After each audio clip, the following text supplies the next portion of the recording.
नमस्कार दोस्तों, स्वागत है आप सभी का आज के इस नए वीडियो में, जिसमें हम जानेंगे ऑब्वियसली कुछ इंटरेस्टिंग फैक्ट्स और ऐसी जानकारियों के बारे में जो संभवतः अभी तक आपने नहीं सुनी होगी या जिनकी जानकारी आपको अभी तक नहीं होगी। मगर दोस्तों आगे बढ़ने से पहले कृपया मेरे चैनल को, यूट्यूब चैनल को, जो कि नॉलेज अड्डा के नाम से है, और अगर आप सर्च करेंगे @yogi 5885 से तो ये आपको मिल जाएगा। वीडियो में आगे बढ़ने से पहले कृपया मेरे चैनल को सब्सक्राइब करें। तो आइए दोस्तों शुरू करते हैं आज का वीडियो।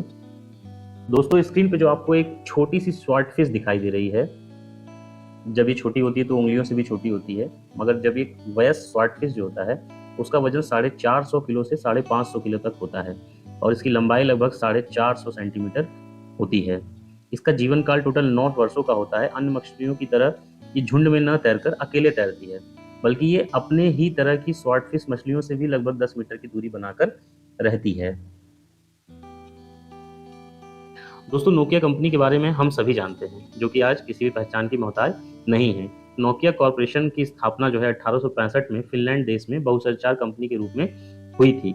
नोकिया 155 साल पुरानी कंपनी है। सबसे पहले ये लुगदी मिल का काम करती थी, ये जो है ये टॉयलेट पेपर बनाने का काम करती थी। 1978 में नोकिया ने मोबाइल नेटवर्क की शुरुआत की थी, जिसमें कि इसने मोबाइल हैंडसेट बनाना शुरू किए थे। दोस्तों एसबीआई के अनुसार 2000 के जो नोट हैं, जब से उनके बंद होने की खबर आई है, जो कि आरबीआई ने 19 मई 2023 को सर्कुलेशन में मौजूद 2000 के नोट को चलन से बाहर करने का ऐलान किया है, तब से अब तक लगभग 17,000 करोड़ के 2000 के नोट जो हैं वो बैंकों में जमा किए जा चुके हैं। इसका मतलब ये है दोस्तों कि जो बड़े नोट थे 2000 के, ये सर्कुलेशन में तो थे मगर मार्केट में नहीं थे, इनकी जमाखोरी की जा रही थी।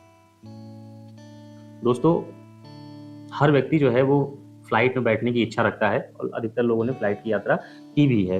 फ्लाइट की यात्रा हम तभी करते हैं जब हमें एक जगह से दूसरी जगह एक डिस्टेंस जो है, लंबी डिस्टेंस कवर करनी होती है काफ़ी छोटे पीरियड में। मगर दोस्तों जो दुनिया की सबसे छोटी फ्लाइट है वो 47 से लगभग मैक्सिमम 80 सेकेंड की है। ये हवाई सफ़र स्कॉटलैंड के आर्कनी द्वीप समूह के वेस्ट्रो से पापा वेस्ट्रो के बीच है। ये फ्लाइट कुछ मिनटों की नहीं बल्कि कुछ सेकेंड्स की होती है। जहाज उड़ने से लैंड करने में मैक्सिमम 80 सेकेंड का समय जो है वो इसमें लगता है। दोस्तों हम जीपीएस का इस्तेमाल तो फ्री में करते हैं। जीपीएस यानी कि ग्लोबल पोजिशनिंग सिस्टम, ये एक satellite based radio navigation system होता है। इसमें हम टाइमिंग, वेदर और लोकेशन के बारे में जानकारी प्राप्त कर लेते हैं, लेकिन इसका जो एक दिन का खर्चा है इसको ऑपरेट करने का, वो लगभग 16 करोड़ रुपए प्रति दिन आता है और इसका एनुअल कॉस्ट लगभग $750 मिलियन है। और दोस्तों बताते चलें कि जीपीएस जो है ये यूनाइटेड स्टेट्स गवर्नमेंट के अंतर्गत आता है। दोस्तों चार्ली चैपलिन जो है एक बहुत बड़े कॉमेडियन और एक्टर थे, और इनका पूरा नाम जो था वो चार्ल्स स्पेंसर चैपलिन था। इनका जन्म 16 अप्रैल 1879 को लंदन में हुआ था। इनके माँ बाप दोनों ही जो थे वो एक्टर और सिंगर थे। दोस्तों ऑस्कर के इतिहास में लोगों के द्वारा 12 मिनट तक खड़े होकर स्टैंडिंग ओवेशन दिया गया था। ये ऑस्कर में एक अपना वर्ल्ड रिकॉर्ड है जब इनको ऑस्कर पुरस्कार दिया गया था। दोस्तों 1945 में अमेरिका के द्वारा नागासाकी पर बम गिराया गया था, एटॉमिक अटैक किया गया था। मगर सत्य ये है कि अमेरिका जो टारगेट कर रहा था वो कोकुरा सिटी को कर रहा था, लेकिन बादल की वजह से वहाँ का विजुअल क्लियर नहीं मिल रहा था, इस कारण से नागासाकी पर बम गिराया गया। इस अटैक में दोस्तों हिरोशिमा में लगभग 3.5 लाख लोग उस समय रहते थे, जिसमें से 1.5 लाख लोग मारे गए थे, और नागासाकी पे जो अटैक हुआ था उसमें लगभग 74,000 लोग मारे गए थे। ये काफ़ी विभत्स समय रहा होगा उस समय। दोस्तों बिल गेट्स, लगभग सभी लोग जानते हैं बिल गेट्स को। ये एक समय के रिचेस्ट पर्सन रहे हैं पूरे वर्ल्ड में, और ये माइक्रोसॉफ्ट के जो है फाउंडर हैं।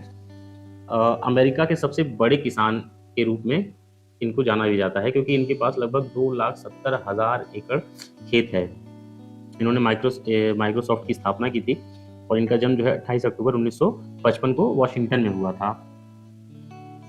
दोस्तों जो पिक्चर आपको दिख रही है ये बड़े बड़े ब्रिक्स नहीं है बल्कि नमक है। नमक को जब हम माइक्रोस्कोप से देखते हैं तो वो कुछ ऐसा ही दिखाई देता है, और NaCl सोडियम क्लोराइड इसका रासायनिक नेम होता है।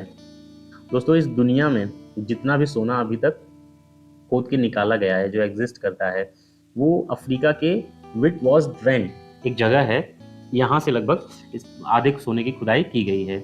यह लगभग 56 किलोमीटर लंबा और 3.9 किलोमीटर गहरी खदान है। यह दक्षिण अफ्रीका में जोहान्सबर्ग के पास है और यह संसार का सबसे बड़ा सोने का भंडार है। यहाँ पिछले 100 सालों से खुदाई चल रही है।